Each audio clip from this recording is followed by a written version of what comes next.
The clock on the wall ticked too loudly in the silence of the dining room. It was almost 9 p.m., and the pot of soup Dera had cooked 3 hours earlier had gone cold on the table.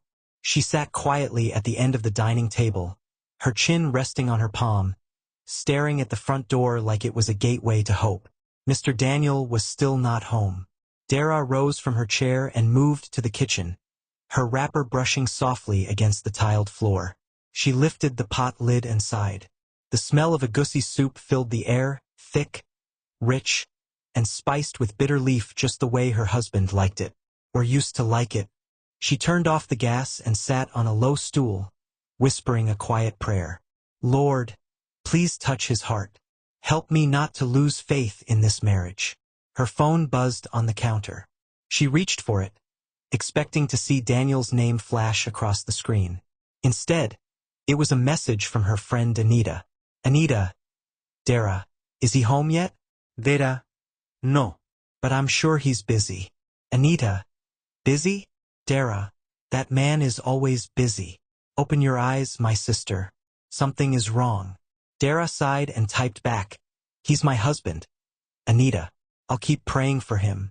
She locked her phone and leaned back, trying to silence the ache in her chest. 2 years had passed since Daniel had touched her, since he'd even looked at her like she mattered. They slept in the same bed, but it felt like an ocean divided them. She had learned to breathe quietly beside him, careful not to disturb the fragile peace of their marriage. Daniel's change had been gradual, a shift she couldn't trace to a single day. It started with small criticisms. You've added weight, Dera. You're not trying hard enough to look good. Must you wear those long gowns all the time? First, she laughed them off. But then the laughter stopped when the words started to sting. She began waking up earlier, running on the treadmill he'd bought years ago, skipping meals, applying more makeup. But no matter what she did, he still found fault. And lately, he barely looked her way at all. The sound of a car engine outside made her heart race. She quickly reheated the soup, arranged the table again, and straightened her hair. When the door finally opened, Daniel walked in, smelling faintly of cologne and alcohol. Welcome home, Dera said softly, trying to sound cheerful. He didn't reply. He tossed his keys on the console table and scrolled through his phone. I made egusi, she said, forcing a smile. I already ate, he muttered without looking up. Her heart sank. You did? Yeah. Don't wait up next time. He walked past her toward the stairs. The air between them felt thick, full of things unsaid, full of hurt she could no longer name. Daniel, she called gently. Can we talk? About what? Us. Feels like we're drifting apart. He turned, his face unreadable. Dera, please. I'm tired. I've had a long day. You're always tired, she whispered, but he was already gone. Upstairs, Dera sat on the edge of the bed and stared at the space where her husband should have been. She closed her eyes and whispered another prayer, her voice trembling. God, if there's something I'm not doing right, please show me. Help me fix this. But heaven was silent. At work the next day, Daniel leaned back in his chair, phone pressed to his ear. His voice softened in a way it never did at home. Sophia, you're impossible, he said, laughing. On the other end, Sophia giggled, a sound that seemed to light him up from within. She was everything Dera wasn't, at least in his mind. Bold, curvy, confident. She knew how to make him feel wanted. Will you come over tonight? She teased. I'll try, he said, grinning. But my wife might start suspecting. Your wife doesn't even look like someone who suspects anything, Sophia said, her tone playful. You said she's too holy to even raise her voice. Daniel chuckled. That's true. She believes marriage is forever. He liked how Sophia made him feel powerful, admired, free. With Dera, he felt constantly judged by her goodness, her prayers, her quiet endurance. Come over after work, Sophia said. I made your favorite rice. He didn't hesitate. I'll be there. That evening, Douglas parked outside Sophia's apartment, holding a bouquet of roses. He'd planned to surprise her, maybe take her to dinner. They had been engaged for 6 months, and he was already dreaming of their wedding. But as he climbed the stairs, he heard laughter, Sophia's laughter, and a man's voice. He frowned, hesitated, then gently pushed open the door. The scene froze him. Sophia was sitting on the couch, Daniel's hand on her waist. They were laughing, leaning close, too close until their lips met. "Douglas!" Sophia gasped, jumping to her feet when she saw him. The roses fell from his hand, scattering across the floor. "What is this?" Douglas demanded, his voice tight with disbelief. "Who is this man?" Daniel stood, straightening his shirt. "Calm down, man. It's not what it looks like." "Oh, it's exactly what it looks like," Douglas snapped. "You're with my fiancé." Sophia folded her arms, defiant. "Douglas, don't make a scene. You can't give me the life I want. I need a man who can take care of me." Douglas's face twisted in pain. "So that's it? Money?" Daniel stepped forward, his tone sharp. "Watch your mouth." But Douglas didn't back down. "You should be ashamed. You're married, aren't you?" Daniel froze, caught off guard. "How do you?" Douglas's laugh was hollow. "You think I won't find out? You're married, and you're cheating with my fiancé." Sophia rolled her eyes. "Douglas, you're too dramatic." Daniel tried to grab his coat.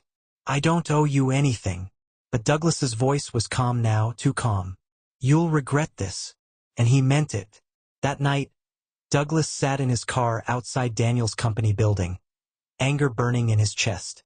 He'd spent the whole evening thinking about Sophia's betrayal and Daniel's arrogance. Then an idea struck him, dark, but strangely satisfying. If Daniel could betray his wife so easily, what kind of woman was she? He wanted to know. He wanted Daniel to feel what he felt. The sting of betrayal, the taste of humiliation. He spent the next week digging into Daniel's life. He found out where he worked, where he lived, even saw pictures of his wife. And when he saw Dera's photo, gentle eyes, warm smile, simple dress, something inside him shifted. "She doesn't deserve that man," he muttered. But revenge was still his plan. He decided he would meet her, slowly, casually, and make her fall for him, even if just for a moment. He told himself it was justice. Dera met Douglas a few weeks later in the most ordinary way possible, at a charity event organized by her church. She was arranging boxes of donated clothes when a tall man offered to help.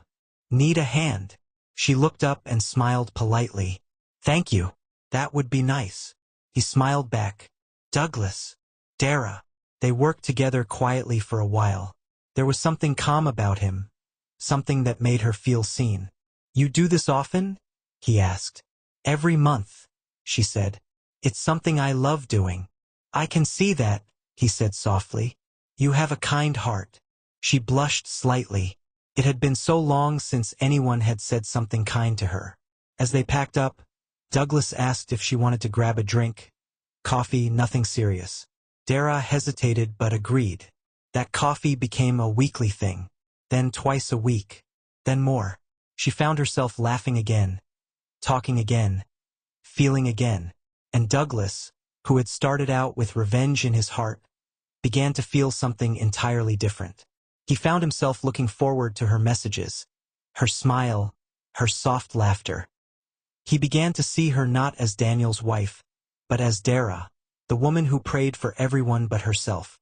One afternoon, Dera visited Daniel at his office, hoping to surprise him with lunch. She carried a small food basket and walked in smiling. But when she opened the door to his office, she froze. Sophia was sitting on Daniel's lap. They both turned, startled. Dera's basket fell to the floor, rice spilling across the tiles. For a long moment no one spoke. Then Dera said quietly, "I see." She turned and walked out before the tears came. That night she didn't argue. She didn't shout. She simply moved her things into the guest room and stayed silent. Daniel tried to talk to her, maybe out of guilt. But she just said, "I know everything." And then, like she always did, she prayed. Not for him this time, but for strength. Strength to stop waiting for a man who no longer saw her. When Douglas came to see her a week later, he found her sitting on the porch, eyes red but calm. "Are you okay?" he asked gently. No, she whispered. But I will be. He sat beside her. He doesn't deserve you, Dera. She looked at him, tears glistening in her eyes. Maybe not. But I loved him. I know. There was a silence, soft, understanding. And somewhere in that silence, something changed. For the first time in years, Dera felt seen. Really seen. And Douglas felt something he hadn't expected to feel again. Love. The days that followed were like walking through fog for Dera. Her world had gone strangely quiet. Not the peaceful kind of quiet, but the heavy kind that came after something broke inside you. Daniel still came home every night, but they barely spoke. The distance between them had become a living thing, a ghost that followed them from room to room. Dera no longer waited up for him. She cooked, cleaned, prayed, and went to bed. It wasn't bitterness. It was surrender. Something in her had finally given up trying to fix what refused to be fixed. She still wore her wedding ring, but it felt heavier now. At the office, Daniel's charm seemed brighter than ever, at least to those who didn't know the cracks beneath it. He was confident, handsome, and successful. He smiled at clients, led meetings, and looked every bit the man who had everything. But inside, there was a hollow ache. Sophia's words from that day when Douglas caught them still echoed in his mind. You can't give me the life I want. He told himself it didn't matter. He was better than Douglas. He had money, status, control. He didn't need anyone's approval. Not Sophia's, not Dera's. And yet, late at night, when he rolled over and found Dera's side of the bed empty, something twisted in his chest. He would never admit it, but her silence unsettled him. She wasn't crying anymore. She wasn't begging. She wasn't even angry. She was just gone, even while standing beside him. It scared him in ways he couldn't explain. Douglas, meanwhile, found himself thinking about Dera more than he wanted to. At first, she had been part of a plan, the perfect instrument to make Daniel feel what he had felt. But now, he caught himself smiling at her texts, waiting for her calls, looking forward to her laughter. She had a way of listening that made you feel safe. When she smiled, it reached her eyes. When she prayed before meals, she did it with a quiet sincerity that softened something inside him. He hadn't planned this. He didn't even want it. But it was happening anyway. One Friday evening, Douglas drove Dera home from church. The road was quiet, bathed in the soft orange glow of streetlights. "Thank you for coming," she said. "It means a lot to me." He glanced at her, smiling. "I should be the one thanking you. You make church feel different. Peaceful." She laughed softly. "I don't know about peaceful. I'm still learning to forgive." Douglas's voice lowered. "Forgive him?" She nodded. "Yes, it's hard, but I can't hold on to anger. It'll eat me alive." He admired that about her, her strength disguised as gentleness. After a while, he parked in front of her gate. Neither of them moved. The night hummed quietly around them. "Dera," he said, his voice uncertain, "you deserve better." She smiled faintly. "Better isn't always what God gives us. Sometimes he gives us lessons." Douglas looked at her then, really looked at her, and he knew he was in trouble, because he wasn't seeing Daniel's wife anymore. He was seeing a woman he wanted to protect, to know, to love. But he also knew the line he was walking, and it terrified him. Daniel's own life, on the other hand, was beginning to unravel. Sophia had started growing distant. Her calls came less often, her tone colder. When he visited, she seemed distracted, her laughter forced. One night, as he reached for her hand, she pulled away. "Daniel," she said, "I can't do this anymore." He frowned. "What are you talking about?" "This. You're married. I'm tired of sneaking around." "You weren't tired before." "I was stupid before," she snapped. "Now I'm just tired." He leaned back, eyes narrowing. "So you're leaving me?" "Maybe I'm leaving this version of myself," she said quietly. "The one who settles for being second." He laughed bitterly. "You think Douglas will take you back?" Sophia met his gaze. No. "But at least he loved me honestly." Her words hit harder than he expected. That night, Daniel drove home angry, angry at her, angry at Dera, angry at the world that no longer seemed to revolve around him. When he got home, the house was dark. Dera was asleep, the Bible open beside her.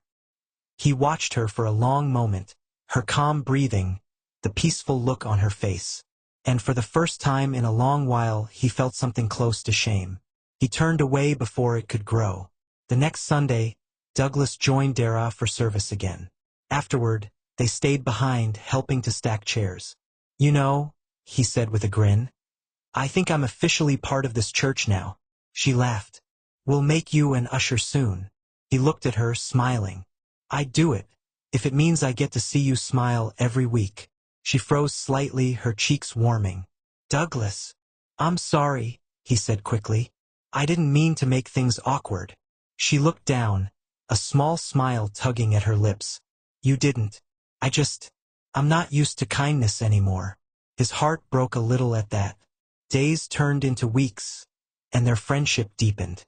They texted daily, shared meals, and prayed together. Yet beneath all the innocent smiles and soft conversations, there was a current, a quiet longing that neither of them dared name. One rainy evening, Douglas stopped by her house to drop off a parcel she'd forgotten in his car. "Come in for a minute," she said. "You'll catch a cold out there." They sat in the living room, sipping tea while rain drummed against the windows. "I haven't felt this calm in years," Douglas said. "Me neither," Dera admitted. "It's strange." There was a pause, a long one.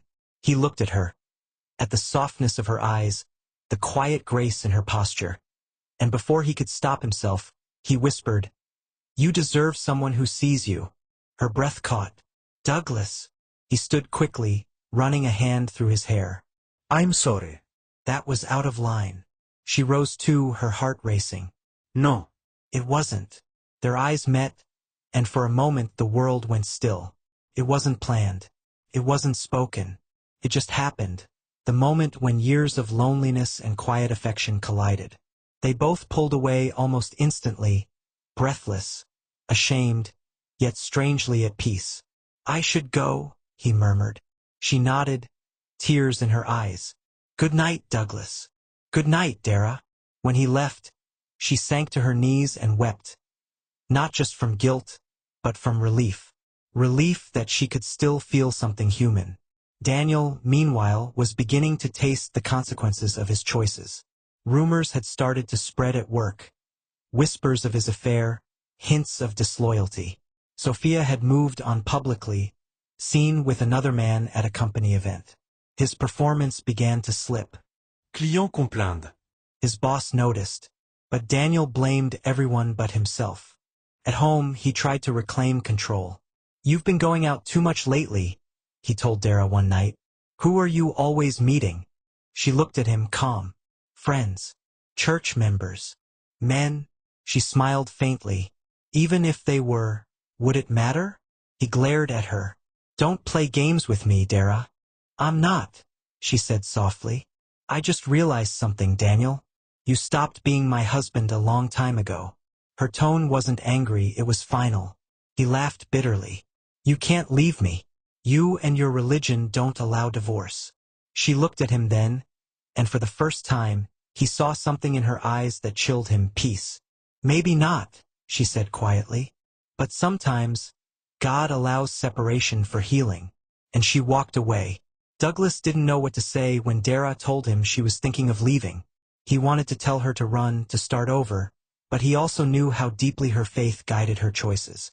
"I just need space," she said, "to find myself again." "I'll support you," he said softly. "Whatever you decide." And he did. He was there when she moved out temporarily to stay with her cousin. He was there when she started smiling again. He was there when she learned to laugh without guilt. Their connection grew deeper, purer, born not of revenge anymore, but of shared healing. Months passed. Daniel's life continued its downward spiral. His friends stopped visiting. His finances strained. The home that once felt like his fortress now felt empty. He thought Dera would come running back like she always did, but she didn't. And when he finally heard that she was spending time with Douglas, the same man whose fiancé he had betrayed, something inside him broke. He laughed it off at first, calling it gossip. But when he saw them together one afternoon at a cafe, Dera smiling, Douglas holding her hand, his pride crumbled. For the first time, Daniel realized what he had truly lost. Not just a wife, but a good woman. Back in the quiet warmth of Douglas's car that day, Dera turned to him and said softly, "I think I'm finally free." He reached for her hand, eyes gentle. "You deserve peace, Dera. And if you'll let me, I'd like to help you keep it." She looked at him. This man who had come into her life by accident, stayed by choice, and healed what she thought was beyond repair. Tears welled in her eyes, but this time they were from gratitude. "I think," she whispered, "you already have." Dera woke before sunrise, her heart heavy. The morning light spilled softly across her small apartment, painting the walls in shades of gold. She sat on the edge of her bed, Bible open in her lap, but her mind refused to focus. The past few weeks had been both healing and confusing. Douglas had become her friend, her confidant, the person she turned to when her heart trembled between hope and guilt. He made her laugh again. He prayed with her. He reminded her that she still mattered. But every night when she knelt to pray, her voice faltered. She kept hearing a whisper in her spirit. Tell the truth. The truth that one night weakness had blurred the line between pain and comfort. It hadn't been planned. It hadn't even felt wrong in the moment, only human. A fragile surrender between two broken hearts. But now it sat heavy in her soul. "Lord," she whispered, "I don't want to hide anymore. Give me courage." Douglas, meanwhile, had spent the last few days replaying everything in his mind. He hadn't meant to cross that line either. He'd come into her life with anger and revenge in his heart. But Dera had changed him. He'd fallen in love with her quietly, deeply, and now he couldn't imagine life without her. But he also knew what she carried, the guilt, the fear of judgment. He wanted to tell her that love could exist even after failure. But he also knew some wounds healed only with confession. Dera finally gathered her courage and visited the church that Sunday morning. After the service, she asked to speak with Pastor Grace, the pastor's wife who had been like a mentor to her. They sat in a small counseling room at the back of the church. The air smelled of flowers and faint incense. Pastor Grace smiled gently. "Dera, what's on your mind?" Dera's voice trembled. "I've done something I never thought I would do." Grace reached for her hand. "Take your time." Tears filled Dera's eyes. "After years of being rejected by my husband, I let someone else in. I didn't mean to, but I fell. I failed." Grace's eyes softened. "You're human, Dera, and you've been hurting for a long time." "I feel dirty," Dera whispered. "I prayed, but I still feel God's silence." "God's silence isn't absence," Grace said quietly. "Sometimes he lets us face our hearts so we can find truth." "Have you told your husband?" Dera shook her head, panic flashing across her face. No. "He would never believe me capable of it. And yet, I can't keep living with this weight." "Then tell him," Grace said gently. "Not because he deserves the truth, but because you deserve freedom." Dera nodded slowly, tears rolling down her cheeks. "I'll tell him tonight." When she arrived at the old house, Daniel was in the living room watching television, half-empty glass in hand. He looked up in surprise when she walked in. "Didn't expect to see you here," he said coldly. "I needed to talk," she said, her voice calm. "About what?" She hesitated, then looked him straight in the eye. "About us, and about something I did." He turned down the volume. "Go on." "I found out about you and Sophia," she began softly. "And that day, something inside me broke. I thought I could handle the pain, but I couldn't." Daniel scoffed. "What's this about, Dera? You want me to apologize again?" "No," her voice trembled. "I came to confess." That word made him sit up. "Confess." She nodded. "I was lonely, Daniel, starved of love, of affection. And in my weakness, I crossed a line with someone I shouldn't have." The glass slipped from his hand, shattering on the floor. He stared at her, disbelief written across his face. "You're lying." "I wish I were." He stood abruptly, anger flooding his face. You? You of all people? Miss Holy Dera? You expect me to believe that? No, her voice trembled. I came to confess. That word made him sit up. Confess. She nodded. I was lonely, Daniel, starved of love, of affection. And in my weakness, I crossed a line with someone I shouldn't have. The glass slipped from his hand, shattering on the floor.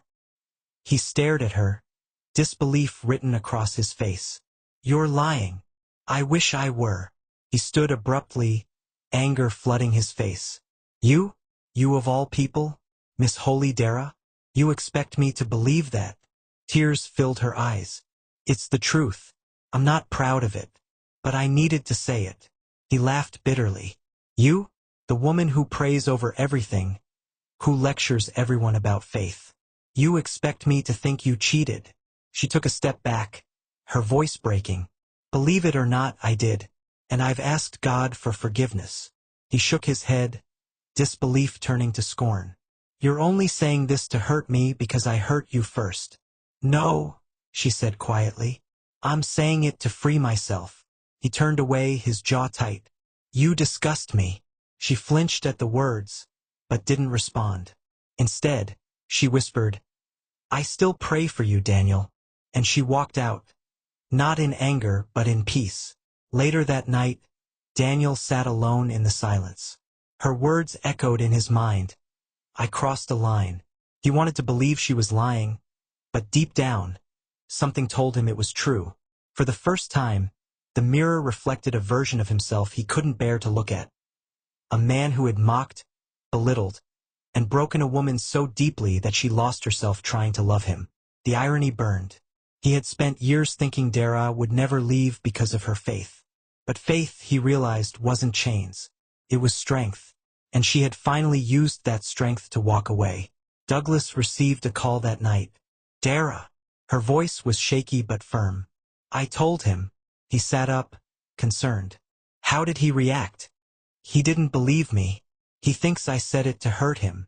I'm so sorry, Douglas said softly. I don't regret telling him, she whispered. For the first time in years, I feel light. There was a pause, the kind that carried everything words couldn't say. Dera, he said after a moment. I meant what I told you before. You deserve peace. You deserve to be loved. Tears spilled down her cheeks. You already love me, don't you? He hesitated, then whispered, yes, completely. And for the first time, she didn't run from it. Weeks turned into months. Dera's divorce papers were finalized quietly. Her church community rallied around her. Some disapproved, some understood. But she kept her head high. She'd learned that forgiveness and letting go could coexist. Daniel, on the other hand, began to crumble. His friends stopped visiting. His company demoted him after a scandal involving missed deadlines. He started drinking more. He saw Dera once at a shopping mall. Radiant, confident, her laughter soft beside Douglas. She didn't notice him. For a brief second, he wanted to call out, to apologize, to ask for a second chance. But then he realized she no longer needed closure. She had already healed, and he had to live with that truth. One evening, Dera sat on the balcony of her new apartment, the city lights flickering below. Douglas sat beside her, holding her hand. You've changed, he said quietly. She smiled. I had to. I was tired of being small to make someone else feel big. He chuckled softly. I'm just glad I got to see the real you. She leaned her head on his shoulder. You helped me find her. They sat in silence for a long while, watching the sky fade into night. A few weeks later, Dera felt unwell. Fatigue, dizziness, nausea. She went to the clinic thinking it was stress. But when the doctor smiled and said, Congratulations, you're expecting, tears filled her eyes. She drove to Douglas's office, heart pounding. He looked up from his desk, surprised. Dera? What's wrong? She handed him the small white envelope. I just came from the doctor. He opened it, his eyes widening. You're? She nodded, laughing through tears. Yes. He stood, stunned. Then he pulled her into a tight embrace. Thank you. he whispered, voice thick with emotion. Thank you for letting me love you this way. For Dera, that moment felt like redemption. Not just for her mistakes, but for all the years she'd been told she wasn't enough. Meanwhile, Daniel's loneliness grew heavier with each passing day. The house that once smelled of Dera's cooking was now cold and silent. The bed that once carried their shared life felt too wide.